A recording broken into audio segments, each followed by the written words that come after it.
Rede Vitória apresenta Sustentavelmente. Bom, você fala isso, puxou um gancho fenomenal, porque a governança corporativa, até escrevi um artigo um tempo atrás, que o ESG deveria se chamar GSA. É uma opinião particular minha, porque o G da governança, ele é uma letrinha que dizem, e eu quero saber a sua opinião, que das três letrinhas do ambiental, social e da governança, o G, ele é o protagonista das três letrinhas. O que você acha sobre isso? Olha, antes de responder diretamente a sua pergunta, eu vou pedir licença para falar o seguinte: os meus estudos, né, minha imersão na filosofia, me levou por um caminho um pouco diferente. E não só na filosofia, eu como, né, professora de Direito Ambiental, eu tenho estar em contato permanente com as pesquisas científicas. Então, eu tenho alguns cientistas que eu admiro muito, e eu tenho acompanhado recentemente as pesquisas deles, que levam a gente a sair dessa esfera do qual é mais importante, esse pensamento competitivo que a gente vive. Um deles é o Antônio Donato Nobre, que eu recomendo muito que vocês sigam eles nas redes sociais, ele é incrível. Legal. Ele é um pesquisador do INPE, e ele fala muito sobre isso, que hoje as pesquisas em torno do funcionamento, né, da natureza, ele tem um trabalho muito importante sobre o funcionamento ecossistêmico da Amazônia. Ele foi o criador da teoria dos rios voadores, né, ele compreendeu, ele que, digamos assim, descobriu, né, a movimentação das massas aéreas, né, da umidade aérea, a interligação entre, por exemplo, a poluição em São Paulo, né, e a Amazônia e vice-versa. É o Antônio Nobre, né? Não é o Carlos. Não é o Carlos, né? Esse aí é o Antônio Donato Nobre. Isso. Embora o Carlos Nobre também seja super notável, outro aqui que eu recomendo. Eu entrevistei ele. Bem bacana. Ele está fazendo um trabalho com a Prefeitura de Vitória. Sim. Mas o Antônio Donato Nobre, ele traz uma questão que eu acho muito importante, que ele diz o seguinte: se descobriu que a natureza ela é eminentemente colaborativa. Inclusive, ele usou uma frase que eu achei muito forte numa entrevista outro dia. Ele disse o seguinte: o maior crime ético que se cometeu na humanidade não foi o nazismo, o fascismo, nada disso, né? Foi uma interpretação equivocada da teoria de Darwin, que deu muito ênfase à seleção natural, à competição. Só os melhores sobrevivem. Exatamente, em detrimento da colaboração. Exatamente. Ele diz que a competição é a exceção da exceção do mundo natural. Sim. Que a natureza é eminentemente colaborativa. Uhum. Inclusive, ele trouxe uma notícia assim, que eu achei incrível, que eles descobriram que, por exemplo, numa floresta densa, em que tem árvores muito altas, essas árvores têm raízes profundas e conseguem capturar a água, por isso elas sobrevivem em períodos de seca prolongada. Mas as árvores jovens não têm raízes profundas. Como é que elas sobreviveriam? Na verdade, essas árvores maiores se comunicam e meio que nutrem, alimentam as árvores menores. Só para dar um exemplo de como a natureza é colaborativa. Uhum. E aí ele brinca, né, que chamou ele de cientista romântico, porque ele fala que o amor é o que vigora na natureza.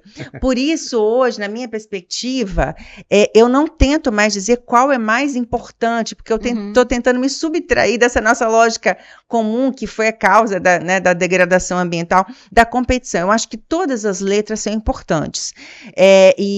Só que a governança, eu diria que, para a gente simplificar, né, porque a gente tem o conceito de governança corporativa, que está lá no site do IBGC, do Instituto Brasileiro de Governança Corporativa, tem os princípios da governança, e tudo isso eu recomendo que vocês estudem. Mas, basicamente, a governança é muito importante porque ela é como fazer. Né? Se a gente pensar assim, eu tenho que implementar a agenda ambiental, a social, mas como eu vou fazer isso de forma eficiente e ética? É por meio da governança. Sim. Então, a governança, ela traz toda a estrutura base, inclusive a estrutura de pessoal, né, tudo. Ela envolve gerenciamento, mas ela é muito maior do que gerenciamento, ela é muito mais do que a gestão. E ela traz também os mecanismos de integridade, como, né, por exemplo, o compliance das organizações. Então, vão ser feitas políticas, comunicação, treinamento, tudo isso para que a empresa implemente essa agenda de uma forma correta, ética, perene, transparente, né, dando transparente, que a transparência, inclusive, é um dos princípios da governança, né, a prestação de contas, o controle. Então, esse é o papel tão importante da governança. Sem a governança, a gente não tem aí o como fazer ou como fazer da melhor forma, que é o que propõe a governança corporativa. Então, seria essa a minha visão. Achei tão bonito essa visão. Nossa, eu trouxe o romantismo, trouxe a ciência para junto. Né? No meu caso aqui de biólogo, eu estudei muito isso na minha vida inteira, da academia e etc. A cooperação, né? Eu, como líder de equipe também, eu lidero equipes há muitos anos, eu tenho que, para mim, e isso já foi uma coisa assim, até um paradigma dentro de algumas companhias que eu já tive. Porque muitas das companhias entendem que as equipes competitivas entre si, elas geram mais resultados.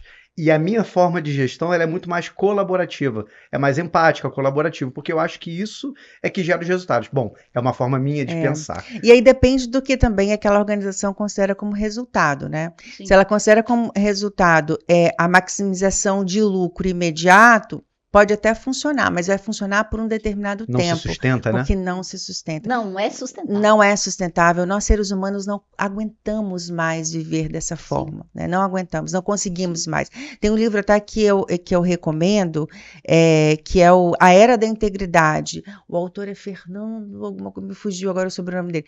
Mas fala um pouco sobre isso, né? Sobre o Homo conscious, ou seja, o homem está saindo, o Homo sapiens sapiens está passando agora para o homem consciente. Isso legal. É utopia? Muitos estudos mostram que a humanidade vem avançando nesse sentido. E o movimento ISD é um movimento que corrobora para essa tese dele. Então, quem quiser saber um pouquinho mais... Né? Ótimas dicas. Mais uma, hein? Flávia, vamos falar de umas coisas aqui, porque como você está há muito tempo nessa luta, né, nesse envolvimento, você é uma mulher que estudou muito, mas você já foi chamada de ecochata, de biodesagradável, de abraçadora de árvores, já chamaram você de mulher do lixo, de rainha da sucata, até porque você trabalhou intensamente para a implementação da lei da Política Nacional de Resíduos Sólidos, e recentemente você teve num evento coordenado pelo Ministério Público, pelo Ministério do Trabalho, juntamente com os catadores, para falar sobre alguns avanços, né? E aí, recentemente, também alguns ganhos que esses catadores tiveram, né, nacionalmente. Queria que você falasse um pouco sobre isso, porque a política de resíduos, as pessoas falam muito de jogar o lixo fora, mas não tem fora, né? O planeta é um só. Não tem planeta B. Se não joga o lixo, ele degrada e acabou, né? E sumiu. Não existe isso. Então, essa preocupação e esse envolvimento seu nessa política, fala um pouco dessa sua trajetória, né? Brincando, né? Abraçador de árvore, a gente até aceita, né? Mas rainha da sucata.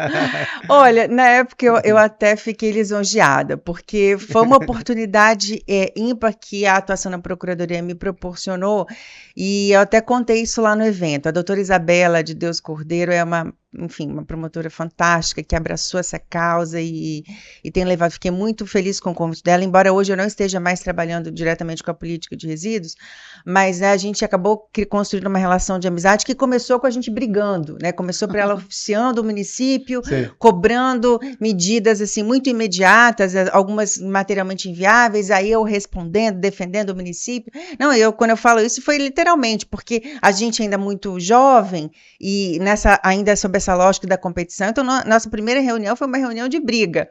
Mas, com o passar do tempo, a gente foi compreendendo que, né, os objetivos eram comuns, os esforços tinham que ser comuns, e hoje nós nos tornamos grandes amigas, assim como todos os atores. A gente tem gente no município da Serra, de Cariacica, de Vila Velha. Ela criou uma comissão de acompanhamento, de monitoramento dos TACs e TCAs que foram sendo firmados, e foi muito bacana porque nós compartilhávamos as experiências, dificuldades. Aí um município dava uma sugestão por outro, ajudava o outro.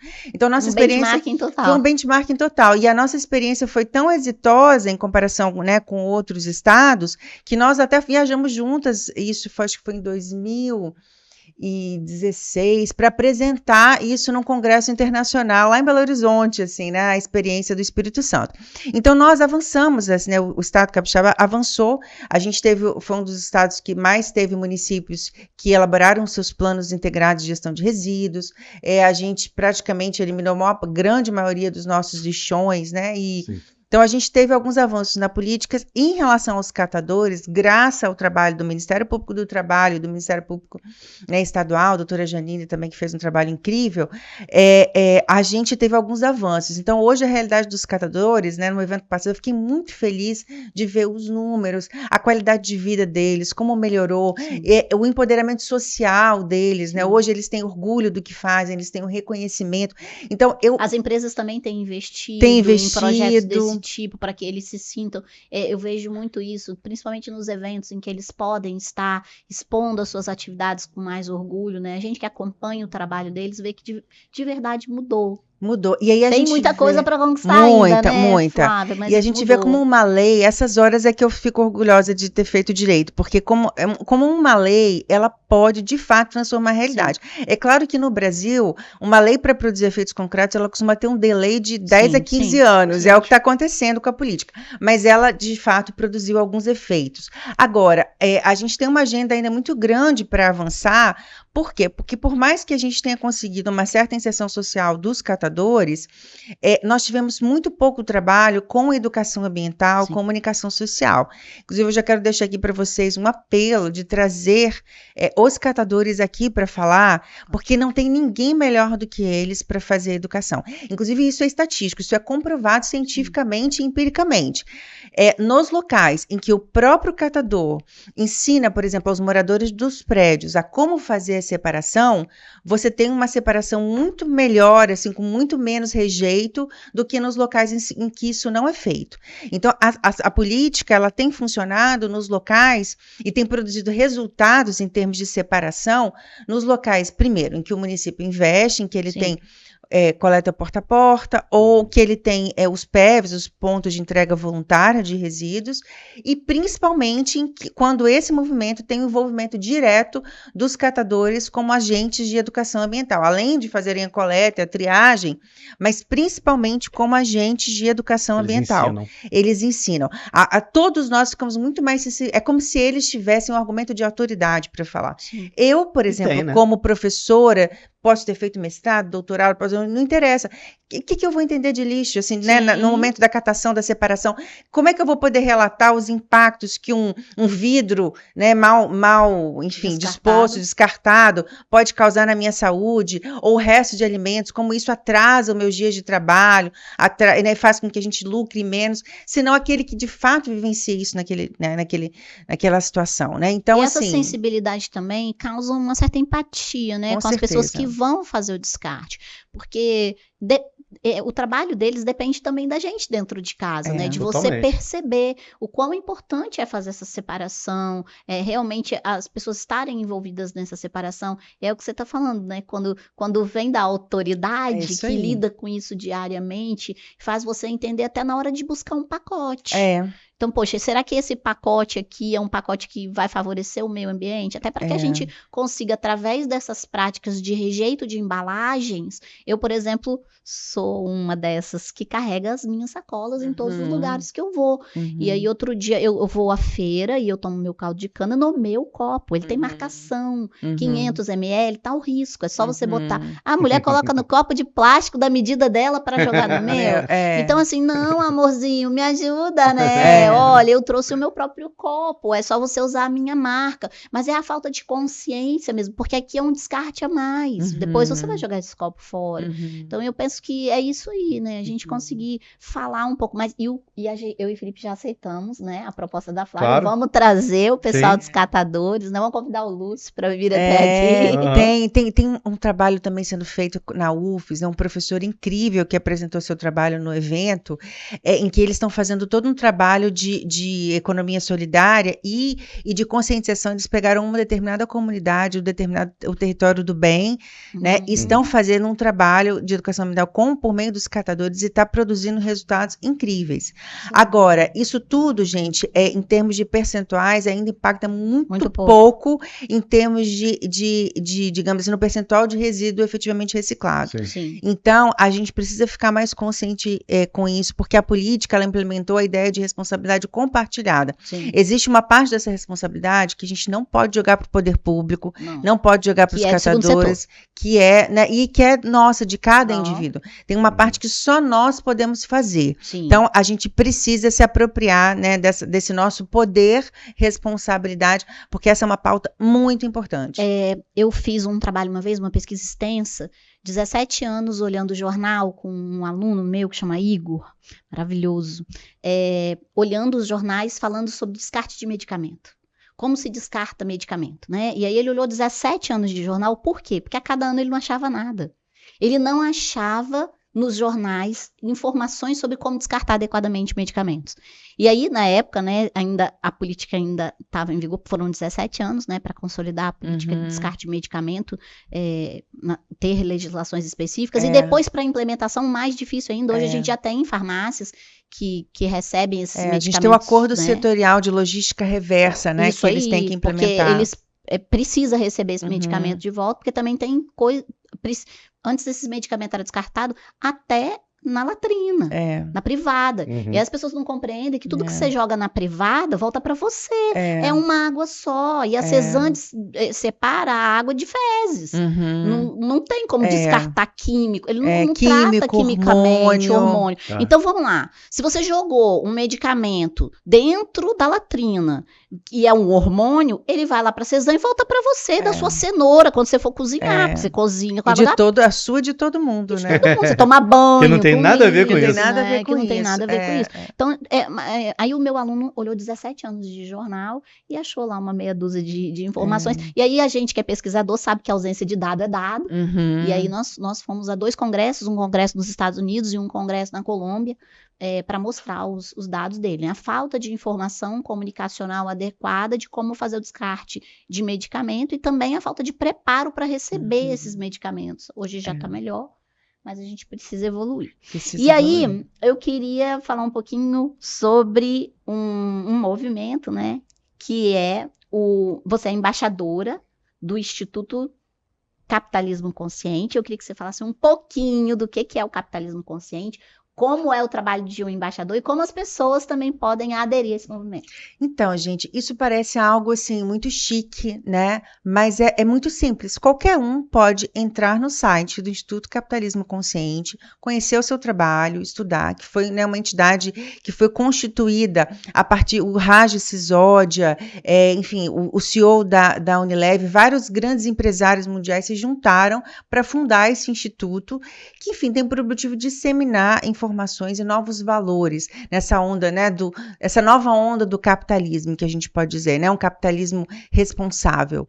E aí você vai encontrar diversos artigos, eventos, e você pode ir lá e você tem a forma de aderir como empresa, é uma forma remunerada, e tem a forma pessoa física gratuita, que é justamente como embaixador. Você se cadastra, depois você recebe o seu selo, né, o seu certificado, e se torna embaixador. É gratuito, você não tem nenhuma responsabilidade em especial. Eu, por exemplo, me comprometi a divulgar as ações, os eventos, a filosofia, participo de algumas lives, acompanho. Então, me tornar uma grande divulgadora desse movimento. Mas você pode simplesmente entrar na condição de passivo, assim, só para aprender. Como eu disse, é gratuito, fácil, simples. Você preenche um cadastro, basicamente. Vale muito a pena. Capitalismo consciente. O que significa isso na prática mesmo? Então, a ideia de capitalismo consciente é a ideia que se assemelha muito à lógica do capitalismo de stakeholders, que eu vou entrar já na questão do livro, né? Okay. O próprio Fórum Econômico Mundial, o Klaus Schwab, num dos seus discursos, salvo engano, de 2019, seu discurso de abertura do fórum, ele fala que o capitalismo ele pode ser dividido em 3 momentos, né? Ou 3 modelos.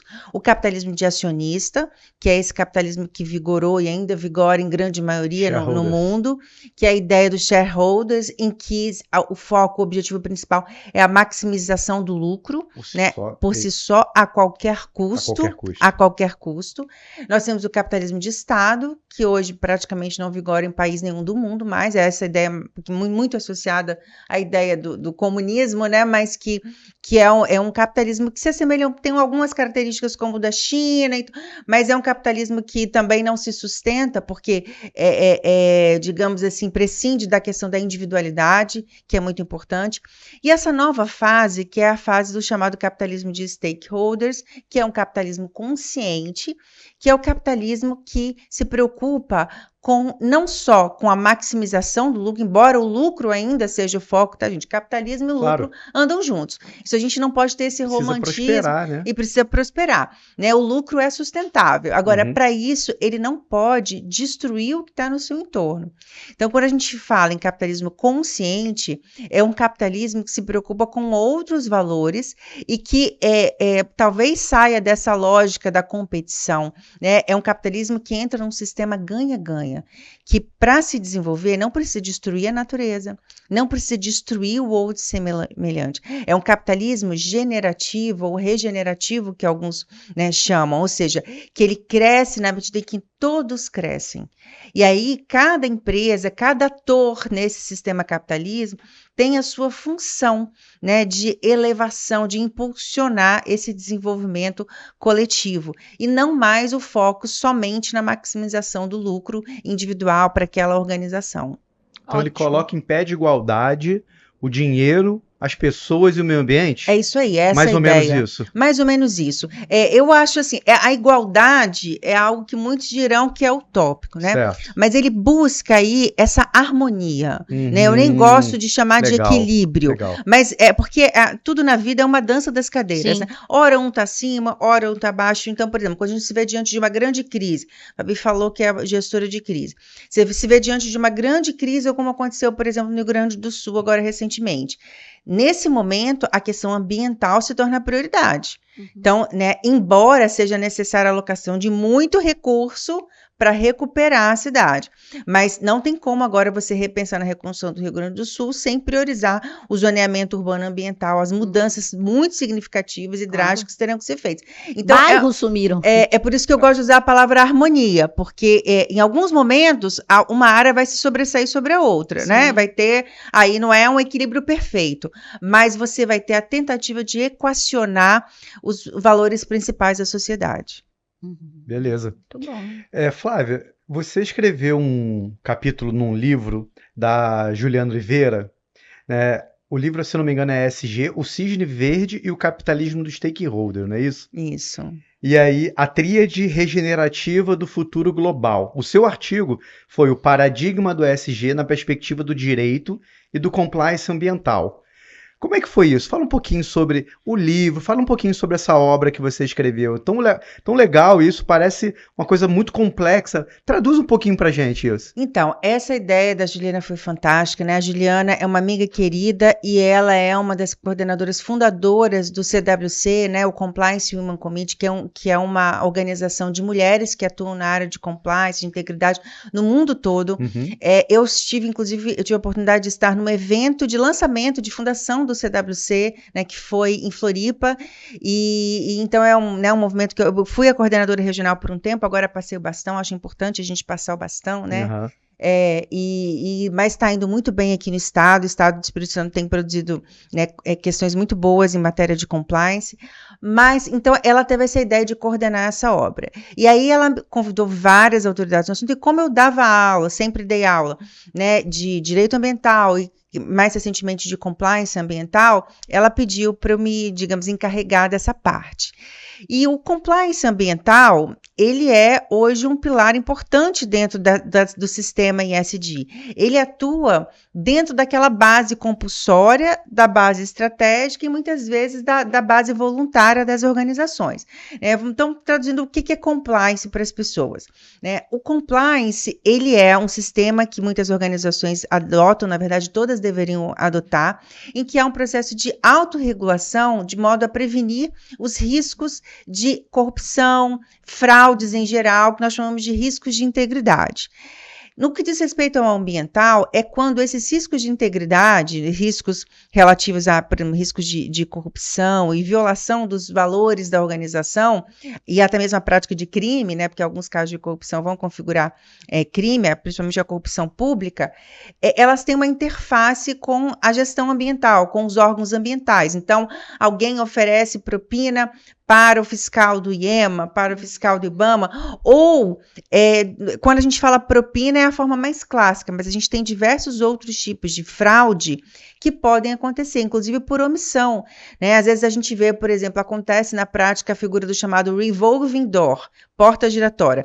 Alguém que foi presidente, ocupou um cargo alto numa grande empresa poluidora, que vem e ocupa um cargo de secretário ou de presidente de uma autarquia de meio ambiente, aí obtém informações privilegiadas, dá uma aliviada para a empresa nas fiscalizações, depois volta. Então a gente tem uma série de possíveis fraudes que vão prejudicar, vão causar conflitos de interesses e vão prejudicar a eficiência, né, e a lisura da atuação do poder público junto às empresas, bem como da relação dessas empresas com todo o mercado. Sim. Porque hoje eu falo que o compliance é diferente do direito, né? No direito você está preocupado com as questões legais, no compliance você tem um sistema de autorregulação, né? A empresa cria suas políticas e essas políticas que precisam ser cumpridas a partir dos seus próprios valores, do seu próprio modus operandi, em consonância com o funcionamento do seu mercado, é que vai assegurar a integridade e a boa relação dessas empresas com as outras empresas,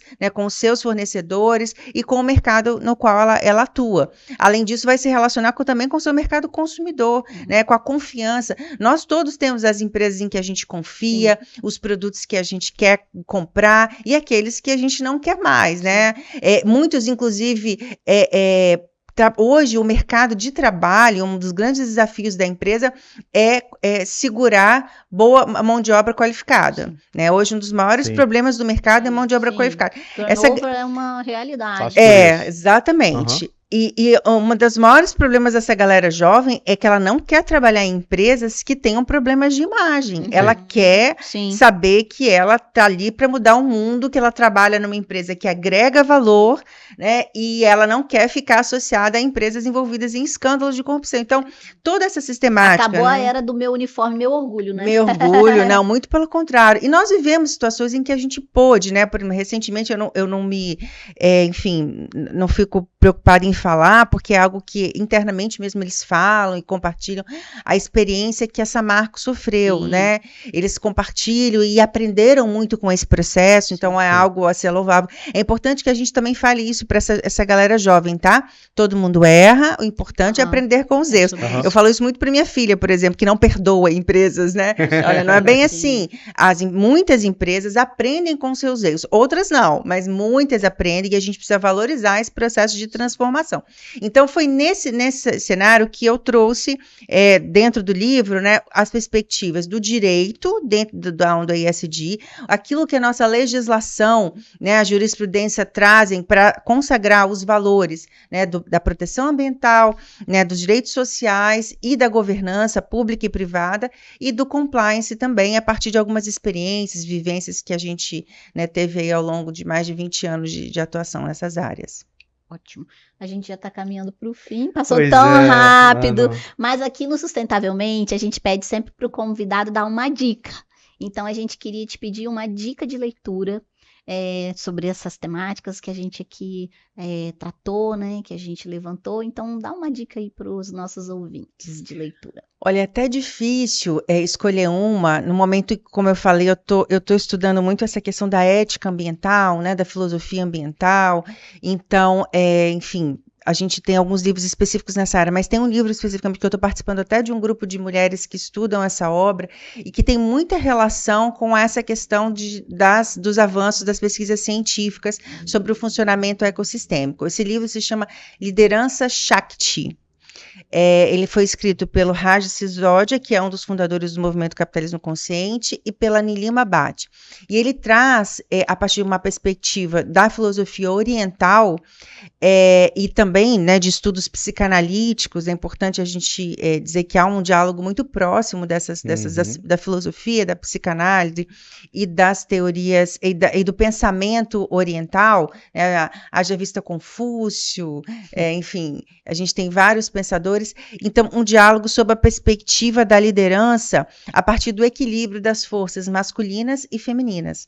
Assim como o professor Antônio Donato Nobre ele fala dessa questão da competição, a ideia de competição está muito relacionado ao que eles chamam, né, na obra do masculino imaturo, aquilo que vê essa necessidade, essas forças de destruição que a gente carregou aí ao longo da trajetória, enfim, da indústria, do comércio, das atividades econômicas do ser humano. E a necessidade da gente trazer para as organizações uma perspectiva também feminina, né, do acolhimento, do cuidado, para tornar as nossas empresas locais melhores para se trabalhar, para que a gente consiga reter talentos e para que a gente consiga se desenvolver com sustentabilidade.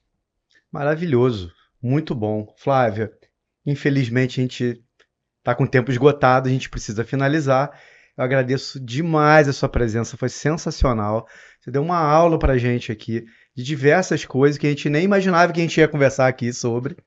Então, pena que passou tão rápido, mas a gente vai te chamar de novo. Oba, eu também adorei, gente. E vamos aceitar a dica também. Vamos, né, aceitar dicas, exato.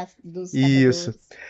E muito provavelmente em breve teremos novidades para você sobre esses 7 passos e algumas coisinhas que vão vir ainda no futuro, tá? Então eu queria te agradecer, muito obrigado pela sua presença, queria agradecer a todos que estão nos vendo, nos ouvindo, seja em casa, no trabalho, na academia, tem tanta gente que ouve podcast na academia. Verdade. Né? Eu mesmo. Então, queria agradecer a todos vocês, nos sigam, nos curtam nas redes sociais, nós estamos sempre aqui. Esse é o podcast Sustentavelmente para você. E por fim, eu queria agradecer também a estrutura da Fornexus, presente em 4 estados do Brasil, excelente para você gravar os seus vídeos, seus cursos e etc. O que você quiser, porque se não fosse eles, a gente também não estaria por aqui. Muito obrigado, Fabi, muito obrigado, Flávia. Queria que você desse as suas últimas palavras para a nossa convidada, por favor. Flávia, agradecer enormemente, esse é o nosso primeiro episódio, né, de muitos, né? Muitos. Felipe? Mas dizer que sua generosa contribuição, aceite desse convite e agradecer essa divisão de conhecimento com a gente. Você é muito bem-vindo aqui, volte quando quiser. É uma honra para mim, gente. Fiquei muito feliz e tudo de bom, né, vai bombar, né? Sustentavelmente vai bombar com certeza. Obrigado, pessoal. Nos vemos no segundo episódio em breve. Sustentavelmente. Oferecimento. Dinamis, a solução segura. Terceirize com o melhor custo-benefício do mercado. Vitória Airport, comprometido com o meio ambiente. Realização Rede Vitória.